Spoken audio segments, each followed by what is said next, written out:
येवल्यामध्ये सामाजिक परिवर्तन, समता, बंधुत्व आणि बौद्ध धम्माचा संदेश देण्यात आला। हा संदेश जनसामान्यांपर्यंत पोहोचवण्याच्या उद्देशाने आयोजित करण्यात आलेल्या सामाजिक क्रांती जागृती अभियानाची सुरुवात झाली। भंते ज्ञानज्योती महाथेरो यांच्या प्रमुख उपस्थितीमध्ये ही धम्म पदयात्रा येवला मुक्तिभूमी ते नाशिक इथल्या त्रिरश्मी लेणीपर्यंत निघाली।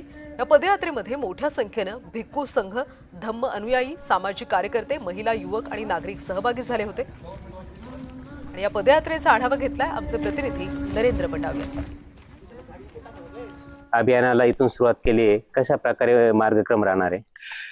या संपूर्ण सामाजिक, आर्थिक, राजकीय आणि सांस्कृतिक उलाढालींवरती जे काही पतझड होत आहे, त्यामुळे या सगळ्या आणि जो काही अन्याय अत्याचार होतोय, या अन्याय अत्याचाराविरुद्ध या संविधानाच्या अंमलाविषयी जी हलगर्जी होते, उलट लोकशाहीला धोका आहे, संविधानाला धोका आहे, याचं जनजागरण करण्यासाठी या सामाजिक क्रांती जागृती अभियानामध्ये आम्ही सातत्यानं आज दिनांक 12 मे 2026 पासून येवल्यापासून या मुक्तिभूमीपासून तर त्रिरश्मी लेण्यांपर्यंत आपण जात आहोत। 16 तारखेला समारोप होणार आहे।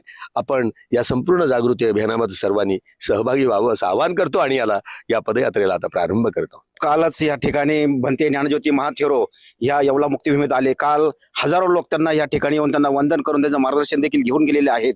आता येवल्याच्या मुक्तिभूमीपासून आपल्या बाबासाहेब आंबेडकरांचा विंचूर चौफुलीला असणाऱ्या पुतळ्याला अभिवादन करून ते नाशिकच्या दिशेने मार्गकूच करणार आहे। त्यांचा पहिला मुक्काम येवला तालुक्यातील जळगाव येथे या ठिकाणी होणार आहे। दुसरा मुक्काम तो जो आहे तो विंचूरला होणार आहे। अशा ठिकठिकाणी ते 5 मुक्काम करत नाशिकला जाणार आहे आणि 5 मुक्कामामध्ये हजारो लोकांना, लाखो लोकांना ते सामाजिक, राजकीय आणि न्याय नीती या मूल्यावर आधारित भर देत जनजागृती ते करणार आहेत। आणि तमाम आम्ही येवलेकरांच्या वतीने त्यांचं येवला मुक्तिभूमीत आम्ही सर्व स्वागत केलेलं आहे आणि त्यांच्याबरोबर आम्ही सहभागी होत आहोत। नरेंद्र बटाव, जे महाराष्ट्र न्यूज, येवला।